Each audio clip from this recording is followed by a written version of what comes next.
Hi friends, let's chat about the Miss Grand International 2025 National Costume Competition. I'm Dani, welcome to the channel. Please be sure to check out my free pageant prep course. It is listed in the description. This is just for you. It is packed with so many different resources. I really hope that you'll check it out if you're prepping for a competition. So let's talk about these national costumes in no particular order. There were some interesting ones for sure. Jamaica is a hummingbird, and I love this. We see a lot of bird costumes, but I think this was a really cool take because she instead decided to do a gown versus a lot of our bird costumes are done in a full bodysuit or some sort of leotard that's stoned. But I like that hers was this gown, but then also that the skirt of it was primarily sheer. I think that the headpiece was really beautiful. I just felt that this one was so beautifully done, and I like the way that she presented it.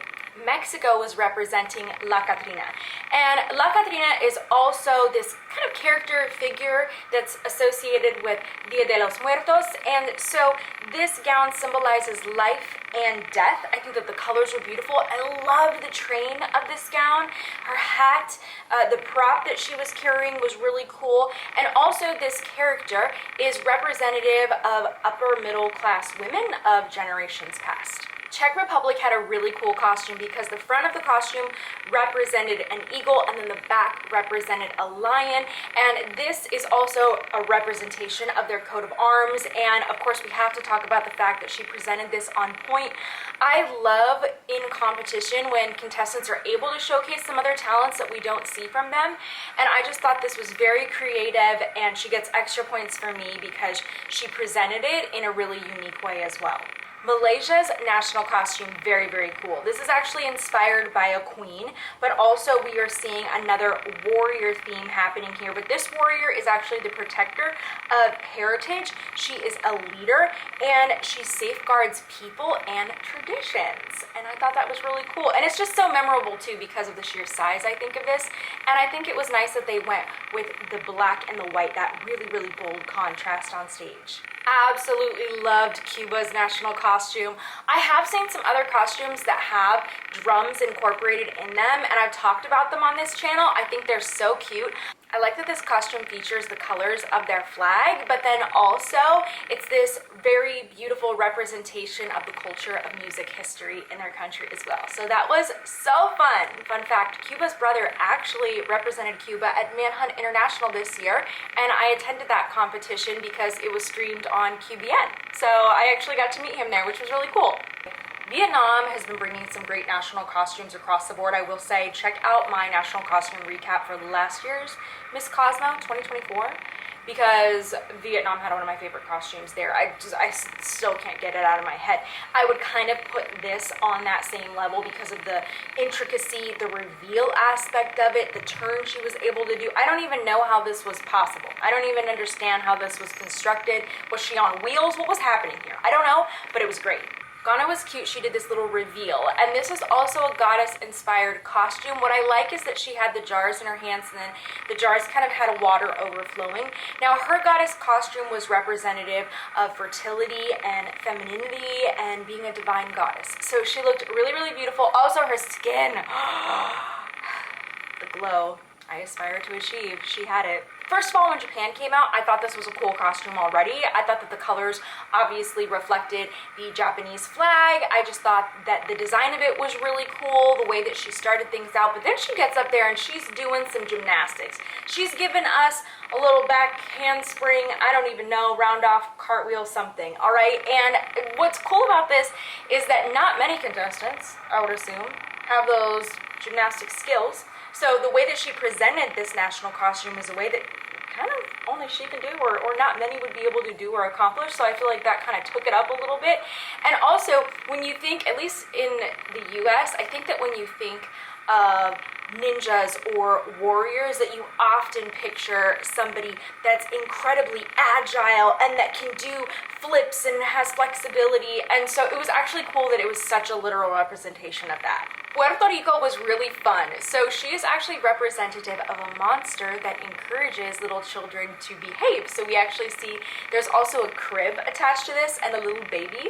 And this just makes me laugh because I feel like things like this are also a part of Mexican culture, and you know, you're kind of told these little stories as a kid so that you'll be good, right? Or you're told stories about things like the chupacabra is going to come to get you. And it just, honestly, I just laughed at the lightheartedness part of this. But that was a really, really cool and unique costume. Honestly, I didn't expect it. Brazil, first of all, is so cute. I love that this was based around an F1 racer in her country, but I will say I have never been as frightened as I was when I saw the switch from her face to the driver's face. So many things went through my mind in a split second. I thought I might be going crazy. Am I seeing faces? That's absolutely terrifying. I was like, why is that suddenly a man on stage? I did not know for a second how to process that, and it made my stomach drop. I was sick to my stomach. I was like, what am I seeing? And so that was terrifying. And so for that reason, I'm never gonna forget that national costume. But you know what? It was very beautifully done, and I like it. She brought something very different.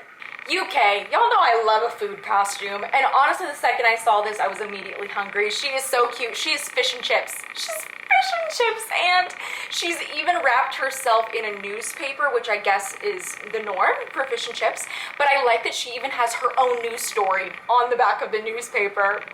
That was so well done. Colombia brought this goddess costume, and goddess costumes are very, very popular. I also really like them because they're typically also very beautiful. There's all sorts of different national costumes. There are some that I would say are just a very literal representation of culture or an icon in the country, and then others are scary. Some are very detailed, and then these goddess costumes are usually very beautiful. They're centered on that. This goddess is the protector of the gold of El Dorado. I thought this was really cool. She had these serpents. One of them did fall off.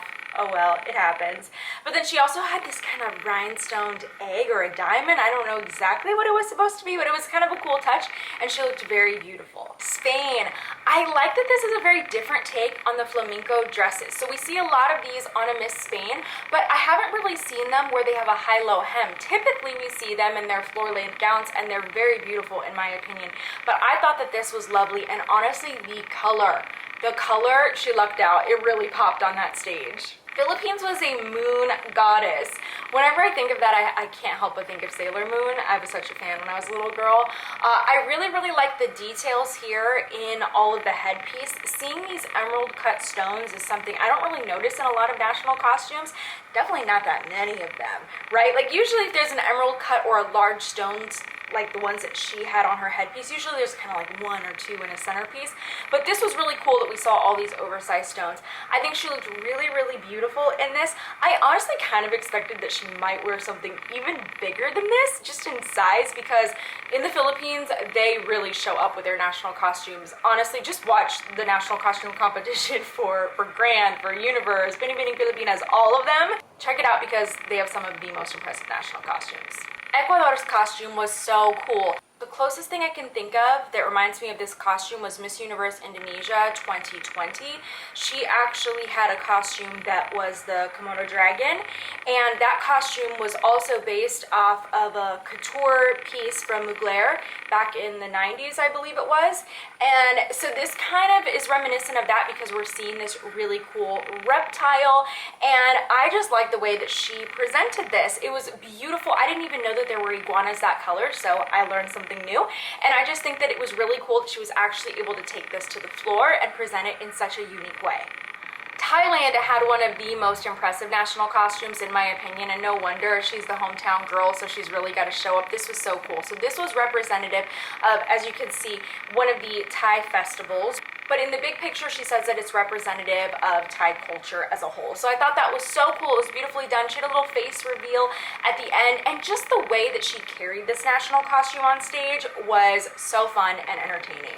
Egypt, yes. So for years, I always wondered why, in many cases, Egypt didn't do more with their national costumes. And I'm not talking about Grand, but really any international competition.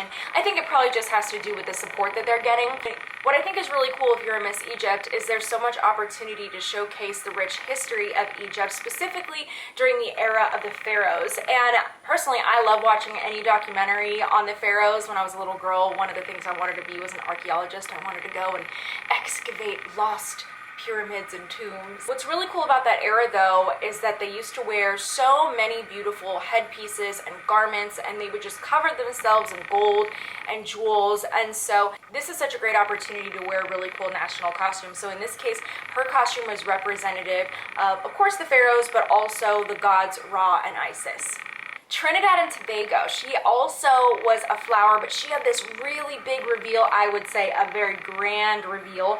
There was so much attention to detail in this national costume, right down to her boots. We do often see matching shoes that are going with these national costumes, but I was surprised to see that even her boots had petals all over them, which was really, really cool. She says that this symbolizes faith, resilience, and unity.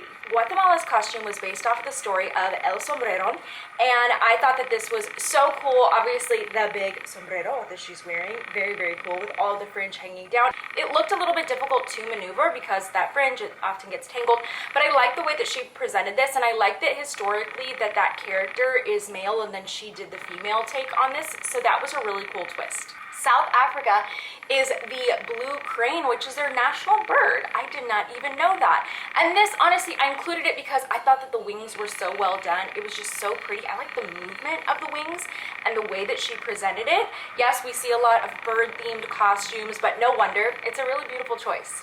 USA. Now, she's not giving us something we haven't seen before. We have seen showgirl costumes, but this is cute. It does have the iconic Las Vegas sign, which I think is fun. But what I liked about this choice for her is she shared that this is meaningful to her because this is where she won her national title.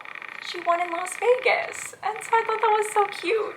Kazakhstan, really surprised by this. She had a lot more skin showing, where I feel like representatives from Kazakhstan, they stick to a more traditional national costume. So I like that this was more of an interpretation of a national costume because it is a pageant. It was fun.